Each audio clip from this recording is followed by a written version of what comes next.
کل سندھ کی ایک اور غریب بیٹی کو غیرت کے نام پر سندھ کی نسل پرست حکومت نے اپنی انا کی بھیٹ چڑھا دی۔ کل پھر ایک اور واقعے نے انسانیت کو لرزا کر رکھ دیا۔ 1400 سال پہلے جن ظالمانہ اور جاہلانہ رسومات کو ختم کیا گیا تھا، وہ رسومات آج بھی صوبہ سندھ میں رائج ہیں۔ 1400 سال پہلے بیٹی کو زندہ دفن کرنے والوں کی باقیات آج پیدا ہوتے ہی تو بیٹی کو نہیں مارتی، بلکہ پال پوس کر بڑا کرتی ہے، انہیں کھیتوں میں ہاکنے کے لیے چھوڑ دیتی ہے، علاقے کے با اثر وڈیروں اور جاگیرداروں کی اوتاقوں کی زینت بناتی ہے، اور پھر جب وہ اگر کہیں اپنی پسند کی یا محبت کی شادی کرنے کا ارادہ کر لیں تو پھر غیرت مند قوم کی طرح علاقے کی پنچایت یا جرگہ اسے بیچ مجمع میں کاری قرار دے کر قتل کرنے کا فیصلہ سنا دیتا ہے، کیونکہ اسے پسند کی شادی کا اختیار بے شک شریعت نے دیا، بے شک دین اسلام میں شادی کرنے سے پہلے لڑکی کی رائے کو معلوم کرنے کا حکم دیا گیا، لیکن یہ اجازت ان کے قبائلی رسم و رواج میں کسی بہن بیٹی کو نہیں دی جاتی۔ قبائلی خاندانوں میں پیدا ہونے والی لڑکی صرف دیکھ اور سن سکتی، سوچنے اور بولنے کا اختیار اسے یہ نظام کبھی بھی نہیں دے گا، کیونکہ ایسا کرنے سے غیرتوں پر بات آ جاتی ہے۔ ایسی ہی ایک معصوم بے گناہ نوجوان لڑکی خالدہ، جو کہ خیرپور ٹنڈو مستی کی رہائشی تھی، اس نے کراچی کے ایک نوجوان سے پسند کی شادی کرنا چاہی، جس پر لڑکے پر تو دوز دھمکی کے ذریعے دباؤ ڈالا گیا، تو لڑکا بیچارہ ڈر اور خوف کی وجہ سے اس خالدہ نامی لڑکی کو چھوڑ کر چلا گیا، مگر جب لڑکی واپس اپنے گاؤں پہنچی تو گاؤں کی غیرت جاگ گئی۔ فوراً ریاست کے اندر ریاست قائم کرنے والے اس قبائلی نظام نے جرگہ بلایا، جس پر کہ سپریم کورٹ واضح طور پر اسے غیر قانونی قرار دے کر ریاست کے اندر ریاست کہہ کر فیصلہ سنا چکی۔ اس کے باوجود جرگہ طلب کر کے پنچایت کے بڑوں نے خالدہ کو کاری قرار دے کر اس کے قتل کا فیصلہ سنا دیا، اور پھر جرگے کے بہادر اور غیرت مند مردوں نے بڑی دلیری کے ساتھ خالدہ کو زمین پر لٹا کر اس کے سینے میں گولیاں پیوست کر دی۔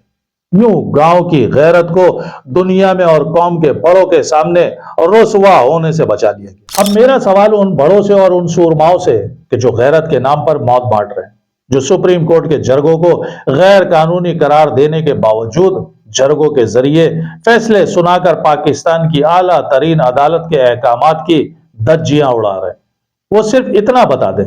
کہ تمہاری غیرت، تمہاری بہادری اور تمہاری مردانگی اپنی قوم کے غریب اور پسے ہوئے نوجوان لڑکوں اور لڑکیوں پر ہی کیوں جاگتی ہے؟ محبت کی یا پسند کی شادی کرنا صرف غریب لڑکے اور لڑکیوں کے لیے ہی کیوں جرم ہے؟ صرف انہیں ہی کاروں اور کاری قرار دے کر کیوں قتل کر دیا جاتا ہے؟ اپنی قوم کی کسی غریب ہاری یا کسان کی 10-12 سال کی بچی سے کسی 80-90 سال کے بڈھے یا پھر قرآن سے شادی کیوں کی جاتی؟ یہ تمہارے سارے رسم و رواج یا تمہارے تمام قبائلی روایات غریب لوگوں پر ہی کیوں لاگو ہوتے ہیں؟ کیا کبھی تمہارے جرگے نے تمہارے علاقے کے با اثر وڈیرے یا تمہارے علاقے کے سردار یا اس کے کسی قریبی عزیز رشتہ دار یا اس کے کسی دوست یار کی بیٹی یا بیٹے کو دوران تعلیم کالج یونیورسٹیوں میں غیر لڑکے اور لڑکیوں کے ساتھ موج مستیاں کرنے، ان کے ساتھ ڈیٹ پوائنٹوں پر راتیں گزارنے یا ایک دوسرے کو خوش کرنے کے لیے تمام حدود و قیود پار کرنے پر کاروں یا کاری کر کے قتل کرنے کا حکم سنایا؟ علاقے کے سردار کو تو چھوڑو، سردار کے کم دار کے خلاف بھی تمہارا یہ غیر قانونی جرگہ فیصلہ کرنے کی ہمت نہیں کر سکتا۔ تمہارے جرگوں کے حمایتین اس وقت کہاں ہوتے ہیں کہ جب علاقے کا سردار کسی بھی غریب کسان ہاری مزدور کی بیٹی کو طاقت کے بل بوتے پر اپنے نرم بستر کی زینت بنانے کے لیے دن دہاڑے اٹھوا لیتا ہے۔ اس وقت تمہارا یہ غیر قانونی جرگہ یا پنچایت کیوں آنکھیں بند کر لیتی ہے کہ جب ام رباب کے باپ، دادا اور چاچا کو دن دہاڑے گولیوں سے بھون دیا جاتا ہے، اور پھر 8 سال بعد عدالتوں کے سینوں پر پیر رکھ کر باعزت بری ہو کر علاقوں میں جدید ترین ہتھیاروں سے اپنی رعونیت اور فرعونیت کا مظاہرہ کیا جاتا ہے؟ تمہارے سرداروں کے گھروں کی کتنی معصوم بچیوں کو جبراً 80-90 سال کے بوڑھے سے بیایا جاتا ہے یا جائیداد کی خاطر ان کی شادی قرآن سے کر دی جاتی ہے؟ کبھی یاد آئے تو بتانا کہ تمہارے اس سرداری نظام میں پلنے والے وہ لڑکے اور لڑکیاں جو بیرون ملک تعلیم کی غرض سے جاتے ہیں اور پھر جو تعلیم کی آڑ میں طاقت اور پیسے کے غرور میں نہ جانے کتنے لڑکے اور لڑکیوں کے ساتھ شب بیداری کرتے ہیں۔ انہیں تمہارا یہ نظام واپس آنے پر ریڈ کارپٹ بچھا کر منو پھولوں کی پتیوں اور گولیوں کی گن گرج میں ویلکم کرتا ہے، یا جرگہ بٹھا کر قتل کرنے کا حکم دیتا ہے؟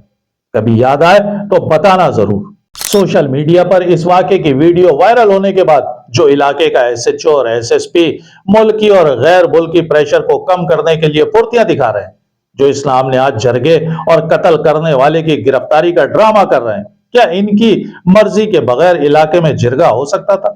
یہ خود اس غلیظ نظام کا نہ صرف حصہ ہوتے ہیں بلکہ اس کی حفاظت پر بھی مامور ہوتے ہیں۔ انہی کی سربراہی میں نہ صرف جرگے ہوتے ہیں بلکہ اس کے فیصلوں پر عمل درآمد کے لیے بھی علاقہ پولیس سہولت کاری فراہم کرتی ہے۔ اور چلو تھوڑی دیر کے لیے مارجن دے بھی دیتے کہ پولیس ایسی نہیں ہوگی، تو ابھی زیادہ پرانی بات نہیں ہے۔ ام رباب کے باپ دادا اور چاچا کے قاتل سرداروں کو تحفظ اور پھر رہائی کے بعد علاقے میں گولیوں کی تڑتڑاہٹ سے کیا علاقے کا ایس ایچ او یا ایس ایس پی لا علم تھا؟ کتنے لوگوں کو گرفتار کیا گیا؟ اور چلو اس خالدہ کے قاتل اور جرگے کے لوگوں کو نمائشی طور پر گرفتار کر بھی لیا تو کیا ہوگا؟ 2 دن بعد ضمانت اور پھر باعزت رہائی۔ کیا تمہارا یہ جرگہ قتل کے بدلے قتل کی بنیاد پر جرگے کے عمائدین کو اور قتل کرنے والے جلاد کو اسی جگہ کے جہاں خالدہ کو لٹا کر گولیاں ماری گئی تھی انہیں وہاں لے جا کر خالدہ کے باپ یا بھائی سے ان قاتلوں کو گولیاں ماری جائیں گی؟ نہیں، ایسا ہرگز نہیں ہوگا، کیونکہ مقتول غریب، کمزور اور بے بس و لاچار ہے، جبکہ قاتل با اثر، طاقتور اور سرداری نظام کا حصہ ہے کہ جن کی ناک کے نیچے پورا نظام اور سسٹم کام کرتا ہے۔ ان کی مرضی کے بغیر تو علاقے کا کتا بھی نہیں بھونک سکتا، کیونکہ یہ زمینی خدا ہے۔ یہ غریب کسان مزدور ہاری کو اپنی نجی جیلوں میں سڑنے کے لیے ڈال دیتے یا پھر کچے کے ڈاکوؤں کے ذریعے اغوا کروا دیتے، اور اگر وہاں سے بچ گئے تو پھر پولیس اور عدالتوں کے ذریعے پوری زندگی کورٹ کچہریوں کے چکر لگواتے لگواتے مر جاتے۔ لیکن یاد رکھنا، تمہارے جرگے کا فیصلہ ایک دن اللہ کی عدالت میں ضرور پیش ہوگا، اور پھر جن غریب سندھی ہاریوں مزدوروں پر، ان کی بہن بیٹیوں پر ظلم کے پہاڑ توڑ رہے ہو، انشاءاللہ یہی غریب سندھی اپنی عدالتیں لگا کر تمہارے تکبر اور غرور کو خاک میں ملائیں گے۔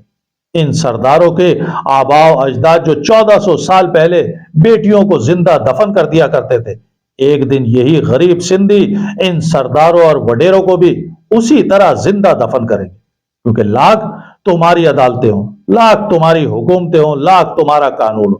مگر ایک عدالت اوپر اللہ کی بھی ہے کہ جو تمہیں نمرود کی طرح ایک مچھر سے نشان عبرت بنا سکتا ہے۔ منظر بھوپالی نے کہا تھا کہ طاقتیں تمہاری ہیں اور خدا ہمارا ہے، عکس پہ نہ اتراؤ، آئینہ ہمارا ہے۔ آپ کی غلامی کا بوجھ ہم نہ ڈھوئیں گے، آپ کی